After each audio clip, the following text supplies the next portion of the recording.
What's up, fans? So, if you notice that there's no intro to this video, it's because I got something special planned for the second half of this video. But for the first half of this video, training camp starts on Wednesday. Today is a Monday, so in 2 days training camp starts. So I thought to myself, hey, what are some of the burning questions that need to be answered in training camp for this team? So, without further ado, here are, I think I got five questions that I need to be answered in training camp. Let's get. So the first one is, can Mike Gesicki block? Now, with training camp comes the pads, and with the pads comes, we could see what these guys are really made of. So, can Mike Gesicki block, and can he be physical, and can he use his body to get up and block out linebackers and safeties and corners and get the ball? But mostly, can he block? If he can block and play to the potential that I pray to God he could play to, then I think we got a great steal in the second round. Second one goes in line with the first one. I want to know, is our defensive line that friggin' good? Or is our offensive line that friggin' bad? With the pads on, we can really start to see if the offensive line can block really well, if the defensive line can shed their blocks really well. So now we'll really get a good idea of which one is better. Because during the OTAs, Juwan James and Laramie Tunsil were getting burnt a lot for sacks. So now with the pads on, we can see what's the dealio. Can they block, or was it because the defensive ends had no pads on and it's just easy to fucking rip and poop and scoop and de-doop? Third question that needs to be answered in training camp. I want to know, how does Balaj, that's his name, right? Was that his name? How he looks in between the tackles.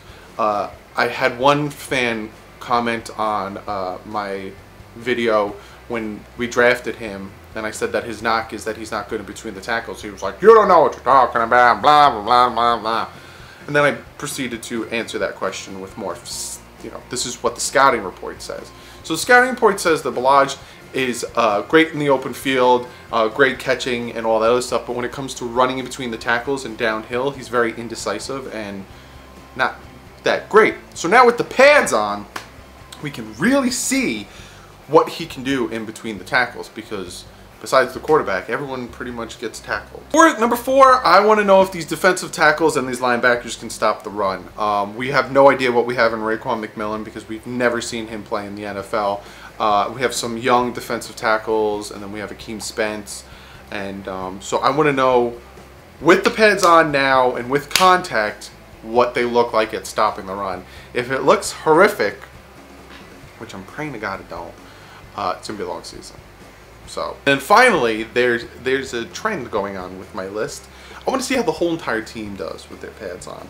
I want to see how the whole entire team interacts with some contact and with some, you know, pressure. I didn't have Ryan Tannehill on this list because he's not going to get pressured. He's not going to get hit. He better not get hit. And we've already seen him run, so we heard that his running is perfectly fine. I want to see how everyone else does with their pads on, how the hitting is, how, like, when they fight, how they react after a fight and stuff. I don't think that they're going to be having a joint practice, so there's that, but I just want to see how they do with their pads on and how aggressive they are and how fast-paced moving they are and all that jazz, because here we go, boys. What, we have 2 weeks. 2 weeks until preseason. Woohoo! But yeah, normally here is when I do the comment of the day, right? Here is when I read one of your comments or one of your questions and I answer it or I respond to it. Still comment below. Let me know if I missed something that you think is a big question that you want answered with training camp, in training camp before the season starts. Comment below. But I want to do something special right now, and that is pay my respects and honor Tony Sparano. Fortunately, yesterday he passed away in the morning, and it was like super out of nowhere. No one expected this. Well, I didn't. I don't know what he died of.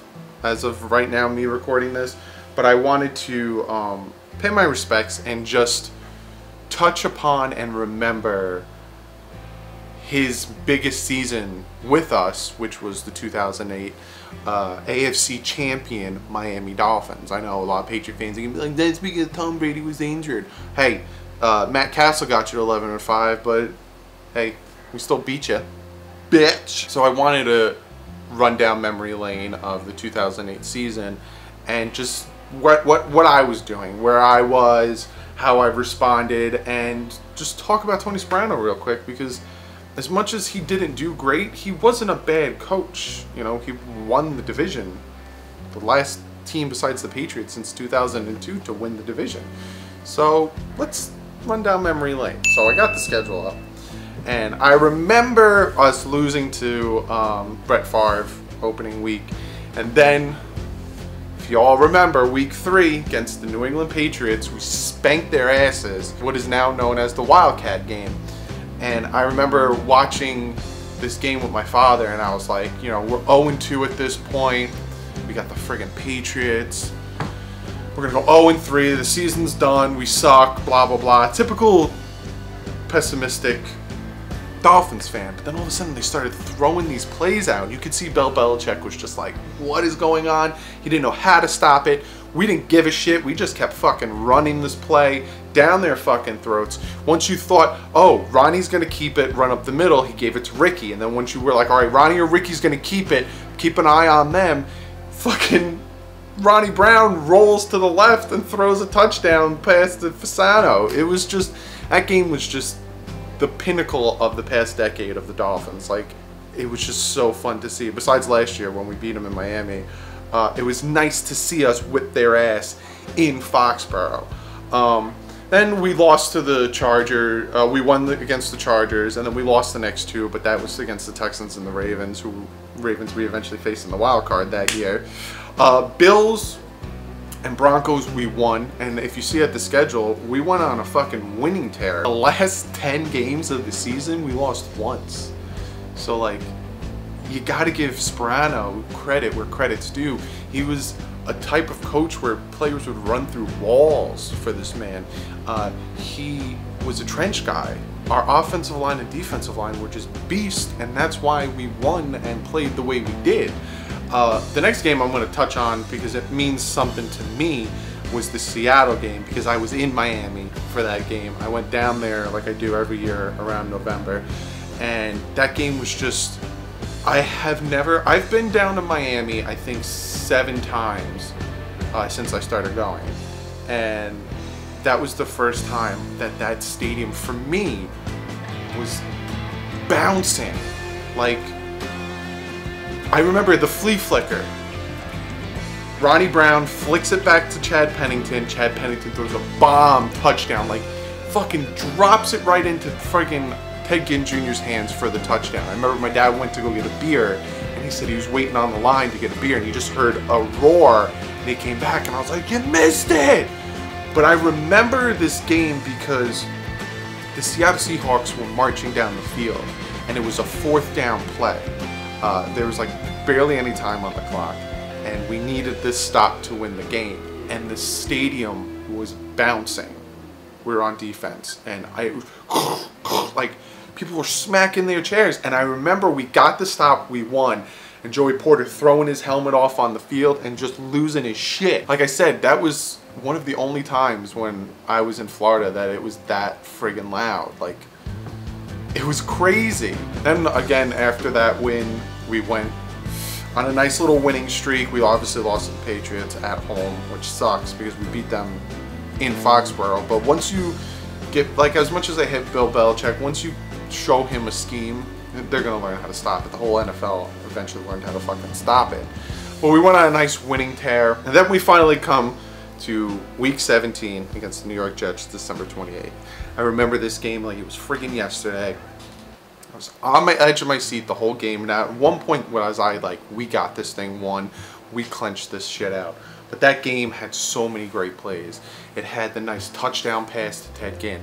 It had that freaking pick from Philip Merling where he just stiff arms friggin' Brett Favre, which then he ends up hurting his shoulder. the turnaround touchdown pass from Anthony Fasano, and then we end up winning, and we end up winning the division. And to this day, I regret, the only thing I regret is not buying my AFC East championship hat. I thought I'll get it in due time, but then they got sold out.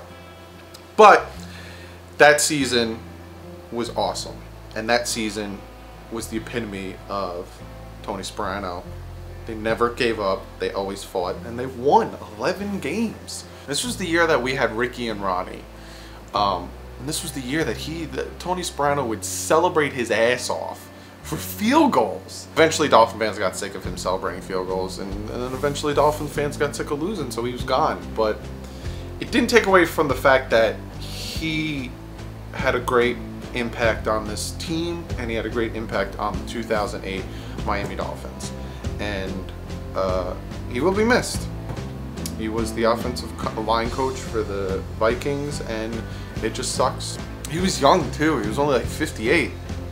So he will be missed. And from a Dolphin fan, a lifelong Dolphin fan, thank you, Tony Sparano, for the 2008 Miami Dolphins AFC East champions.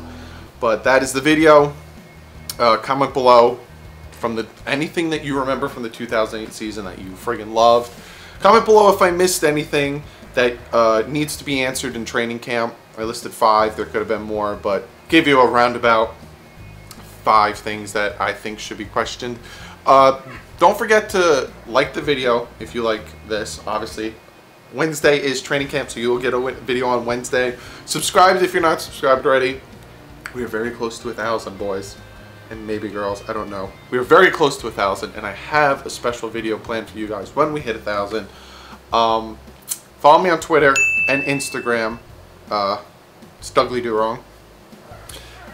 Please don't forget to go check out my second channel, the Bit Boys, and subscribe there. We've been playing a lot of games. Put them out every Thursday, Friday, Saturday, Sunday. But yeah. I will talk to you guys real soon. I really appreciate all the support and everything. Sorry I didn't post the video on the Friday. Like I said, I got sick. But I am back. Training camp will be coming around soon, which means you'll see a lot more of me. And then preseason starts in 2 weeks, so you will get my reaction to preseason games. Football's almost here, guys. Less than a little over a month, and we got the regular season. Oh! Before I end the video. So, I asked you guys, I said, hey, guys, if you get this video to 100 likes, I will do the draft with you guys, my fantasy draft. Well, I got 109 likes, and I got a ton of you guys saying you're in. So it's happening. Next step in the process is I need to pick a day. So follow me on Twitter, and I will make a poll where I ask you guys, I'll give you guys days that I can do it where I'm not busy, and then the days that they have them available that I can join the league, and we'll pick the day and we'll live stream and have a blast, and hopefully we can win a ring in the fantasy league. But other than that, thank you guys so much. We're almost at 1,000. I'm super pumped. You guys are the freaking best. And like always, I will see you guys on Wednesday, training camp. Fins up. So that's what he's doing, right? Let's see where the Dolphins are at.